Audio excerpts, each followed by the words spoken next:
언제나 필승! 네, 반갑습니다. 필승입니다. 자, 이번에 분석해드릴 기업은 메지온입니다. 일단 메지온에 대해서는 정말 꾸준하게 말씀드리고 있는 기업이고요. 사실상 저 같은 경우도 메지온은 비중을 좀 실어서 투자하고 있는 기업 중에 하나입니다. 지금 보시면 대략 한 4개월 전쯤에 이제 메지온에 대해서 이제 올해 들어서는 처음으로 분석해드렸죠. 메지온 주가가 지금 당장 상승할 수밖에 없는 이유, 이렇게 말씀을 드렸었고, 메지온의 현금이 부족하기 때문에 어떻게 해서든 외부 자금을 유치를 받아야 되는 상황이었고, 이에 따라서 메지온 측에서는 최대한의 좋은 조건을 받기 위해 주가 부양에 힘을 쓸 수밖에 없다. 그리고 주가 부양을 위한 재료들은 현재로서는 차고 넘친다라고 말씀을 드렸습니다. 그에 따라서 지금 당장 주가가 상승할 것을 봤었던 것이고요. FDA, 메지오나 임상 3상 제발 성공 좀 해라, 이렇게까지 부제목도 달아드렸습니다. 그 당시에 주가는 19,570원이었고요. 현재 주가는 43,550원이기 때문에 100% 이상의 주가 상승률을 보이고 있습니다. 저 같은 경우도 사실 메지온 같은 경우는 몇 년 전부터, 몇 년 전에도 투자를 했었고요. 지금 최근 들어서도, 올해 들어서도 투자를 진행하고 있고, 사실 메지온에 투자해서 손실을 본 적은 단 한 번도 없어요. 매번 수익 실현을 하면서 이제 성공적인 투자를 이어오다가 최근에도 이제 주가의 급등을 발판 삼아서 수익 실현한 이후에 다시 최근에 좀 비중을 실어서 이제 투자를 진행하고 있습니다. 현재로서는 뭐 당연히 수익을 내고 있는 곳이고, 다만 그럼에도 그렇게 큰 수익이 아니고요. 최근에 수익 실현을 좀 했었고 다시 한번 더 재매수를 한 시점이기 때문에 그럼에도 불구하고 지금 주가가 꽤나 많이 오른 상태임에도 불구하고 제가 최근에 매수한 이유를, 그것도 비중을 실어서 매수한 이유를 좀 말씀을 드리고자 합니다. 물론 제 모든 영상은 매수 매도 추천 리딩 절대 아닌 거 다들 알고 계시죠? 참고하시면 되겠습니다. 자, 일단 오늘 이제 필승사단 토론방에서 사실 굉장히 유의미한 그런 분석글 혹은 유의미한 그런 공지글을 멤버분 중에 한 분이 좀 공유를 해주셨습니다. 메지온 측에서 밝히고 있는 것과 상당히 유사하고 특히나 팩트로 이제 구성되어 있기 때문에 제가 이 내용을 필두로 해서 조금 이해하기 쉽게 좀 말씀을 드려볼게요. 일단 메지온 같은 경우는 업계의 탑 티어죠. IQVIA, 그러니까 임상 수탁 기관입니다. 이 CRO 계약을 맺고 2023년 3월부터 FDA 측으로부터 3상에 대한 임상을 이제 시작을 했습니다. 사실 436명의 임상을 진행할 것이고, 아마 중간쯤에 결과를 보임으로써 아마 결과가 좀 안 좋다, 그럼 500명까지 이제 임상 인원을 늘림으로써 성공 가능성을 최대한 키울 것으로 밝히고 있고요. 제가 2025년까지 메지온의 탄탄대로는 이어질 것이라고 말씀드렸습니다. 메지온은 2025년까지 탄탄대로 할 것을 말씀드렸었는데, 그 이유 중에 가장 큰 이유 중에 하나가 바로 2025년까지가 임상 3상의 그런 투약 시점이 마무리되는 시점이기 때문입니다. 사실 이때까지, 그러니까 투약 시점 만료까지는 처음에 첫 임상 3상 때에도, 첫 번째 임상 때에도 진행했었기 때문에 했던 거 그대로 반복하는 입장이기 때문에 사실 메이존 입장에서는 실패할 이유가 거의 없어요. 아마 2025년까지는 탄탄대로를 걸을 가능성이 높은 곳이고, 탄탄대로를 걸으면 걸을수록 기대감이 커질 수 있기 때문에 사실 지금의 주가가 많이 올랐다고 할지언정 여전히 그 전에 임상 3상에 대해서는 그냥 기대감이 껴있을 때 그런 주가보다는 대략 한 반토막 나 있는 그런 상태이기 때문에 그런 것들을 봤을 때 저는 전고점까지는 오를 가능성이 꽤나 있다. 2015년까지 이렇게 좀 말씀을 드리고 있는 것이고, 특히 이제 첫 번째 임상과 비교했을 때 이번 임상은 말도 안 되게, 정말로 말도 안 되게 메지온에 유리합니다. 일단 뭐 당장 다음 주에 세계 소아 심장 학술 대회가 있고요. 여기서도 자료라던가 임상 데이터 등을 공개를 할 것이기 때문에 여기 다음 주에도 기대감이 한 번 더 설 수 있는 그런 상황이 마련되었다, 이렇게 보고 있는 것이고, 기존에는 첫 번째 임상 때에는 첫 번째 임상 때 메지오는 실패를 했었죠. 그 첫 번째 임상 때에는 미국, 캐나다, 한국 이렇게 좀 임상을 했었는데, 이번에는 이제 유럽이라던가 일본 이쪽 국가들까지 추가가 되면서, 사실 만약에 임상 통과가 되고 약이 시판이 될 경우 굉장히 유의미한 그런 빠른 속도를 보일 수 있다. 매출이 증가하는 속도라던가 혹은 약이 이제 시장에 침투하는 속도가 상당히 빠를 수 있다, 이렇게 보고 있는 겁니다. 특히나 이제 일본이 추가가 되면서, 그럼 일본과 이제 미국은 인종이 다른데 인종에 따른 그런 편차가 있을 수 있지 않느냐, 오히려 리스크가 커지지 않았느냐, 이런 식의 의견이 있을 수 있지만 전혀 아니에요. 네.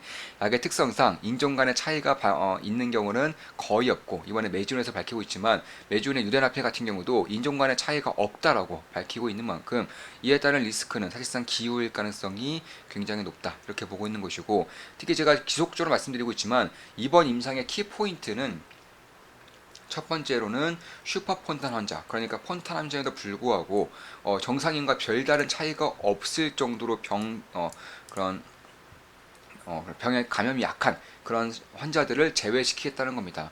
참고로 슈퍼폰단 환자 임상을 해봤자 그 결과가 드라마틱할 수가 없겠죠. 왜냐하면 어차피 정상인인데 정상인한테 감기약 먹여봤자 효과가 없는 거랑 거의 비슷하다고 보시면 될 것 같습니다. 따라서 저번 임상 때 실패로 이끌었었던 가장 핵심적인 이유였던 슈퍼폰단 환자를 이제 이번 임상에서는 제외하겠다라고 밝히고 있는 것이고, 이게 첫 번째예요. 두 번째는 이제 피밸류라고 있어요. 이제 0.05 이하로 이제 임상 3상에 대한 결과 나올 때에만 성공을 줬었는데, 이제 저번 임상 때에는 0.05를 넘어섰죠. 그런데 이번 임상 때에는 0.1만 안 넘어도 임상에 대한 성공을 허가를 해주겠다, 이렇게 밝히고 있는 것인데, 0.1과 0.05는 뭐 하늘과 땅 차이예요. 메지온 입장에서도 이건 이지 게임이다, 굉장히 쉬운 게임이다 밝힐 정도로 엄청난 혜택을 주는 겁니다. 이거 말도 안 되는 혜택을 주는 거예요.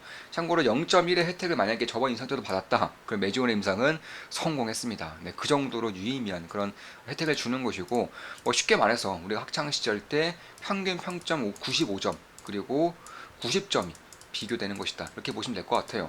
95점이나 90점이나 5점밖에 차이 안 나기 때문에 별 차이 없는 거 아니냐, 그래서 이렇게 생각할 수도 있지만 95점은 전교 1등입니다.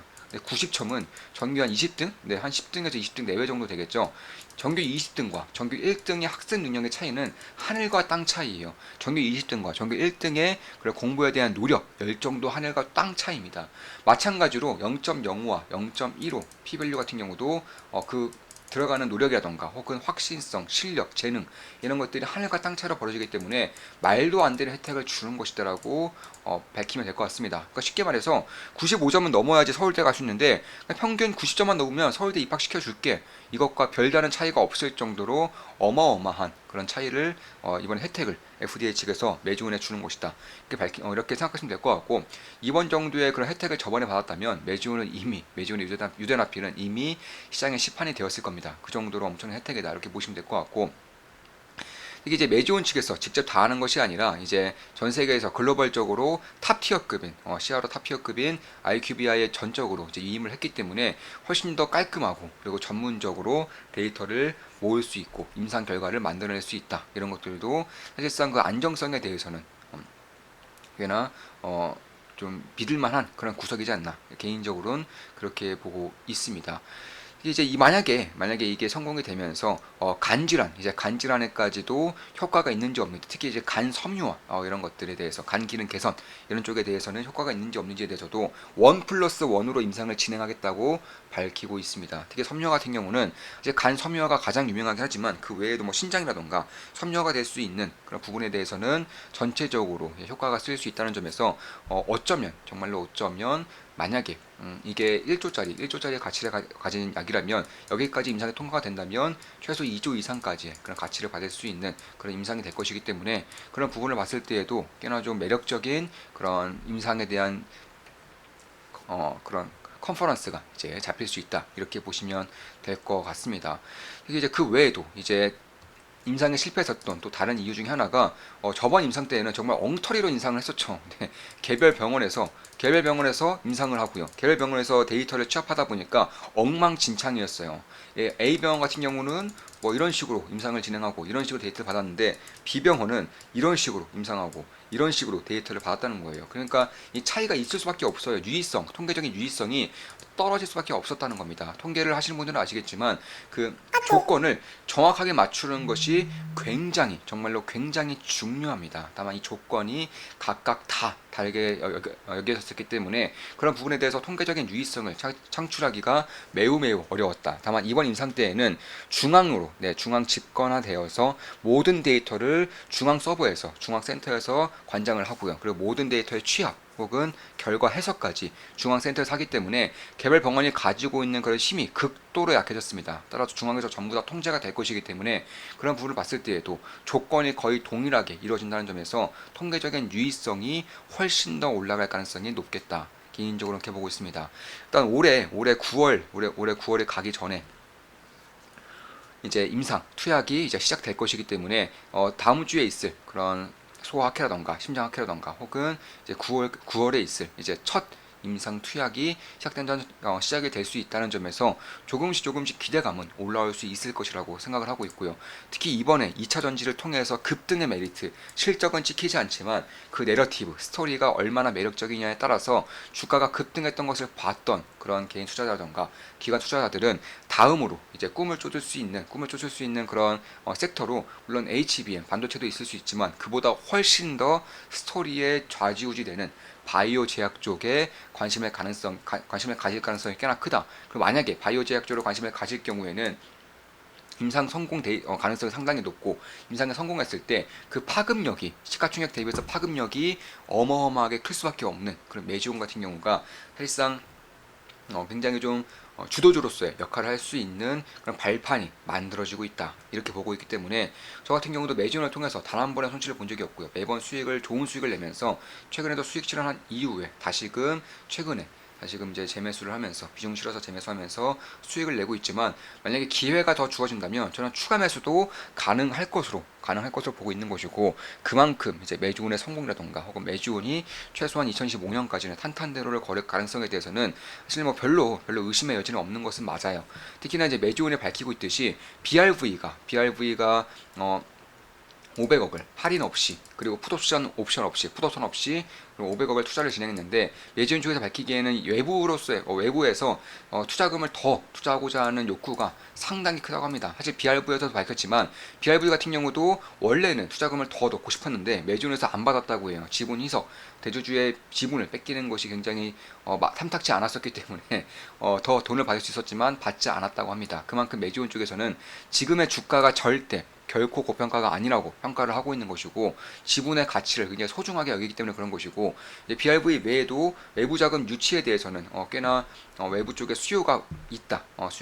어떤 식으로든 추가적인 유치가 마음만 먹으면 가능하다. 이런 식의 얘기를 하고 있기 때문에 그런 부분을 봤을 때 특히 이제 3자 배정 무엇보다 할인이 없는 풋옵션이 없는 3자 배정은 그 결과가 상당히 좋았다는 점을 봤을 때에도 이번 매지온 같은 경우도 사실 뭐 FDA 쪽에서 밝히고 있는 그런 혜택이라던가 혹은 매지온 쪽에서 밝히고 있는 그런 임상의 커리큘럼이라던가 아니면 그 기간별로 짜여져 있는 그런 이제 단계 스텝 바이 스텝을 봤을 때 저번 임상과는 차원이 다른 다만 저번 임상보다도 훨씬 더 좋은 조건 훨씬 더 완화된 그런 조건을 가지고 있기 때문에 그런 것들을 봤을 때 결국 이 매중 입장에서 매출이 최소 이제 조 단위로 나올 수 있는 그런 환경이 굉장히 빠르게 만들어질 수 있다. 일본 그리고 유럽이라던가 호주 이쪽으로도 약이 시판될 가능성이 상당히 높기 때문에 그런 것이고 따라서 최소한 이제 영업이익률을 30%만 잡더라도 지금의 주가는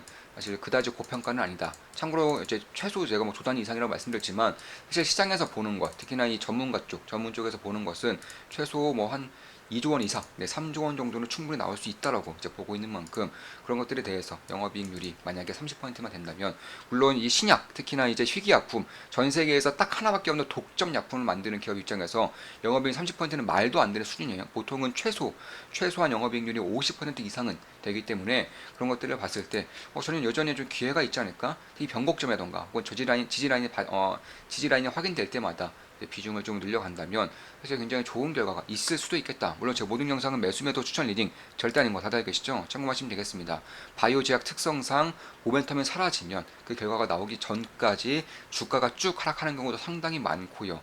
특히 이제 확신이 되었던 임상조차도 실패해버린 경우가 정중치 않게 심심치 않게 발생하기 때문에 그런 것들을 봤을 때 결국 좀 리스크에 대한 변동성 이런 것들은 충분히 좀 염두를 해둘 필요가 있겠다. 저 역시나 이제 기술적 분석을 통해서 이제 고점 매도, 저점 매수를 지속적으로 하면서 지분을 매우 효과적으로 늘려갈 생각이고요. 자, 이것으로 방송 마치겠습니다. 지금까지 매지온에 대한 분석이었고, 유대나필, 특히 FDA가 주고 있는 혜택이라던가 매지온이 가고자 하는 방향성, 컨퍼런스, 커리큘럼 이쪽에 대한 분석을 주로 해드렸습니다. 앞으로도 좋은 분석, 좋은 기업 분석으로 찾아뵙겠습니다. 필승 구독, 알림 설정, 좋아요는 돈이 됩니다. 필승!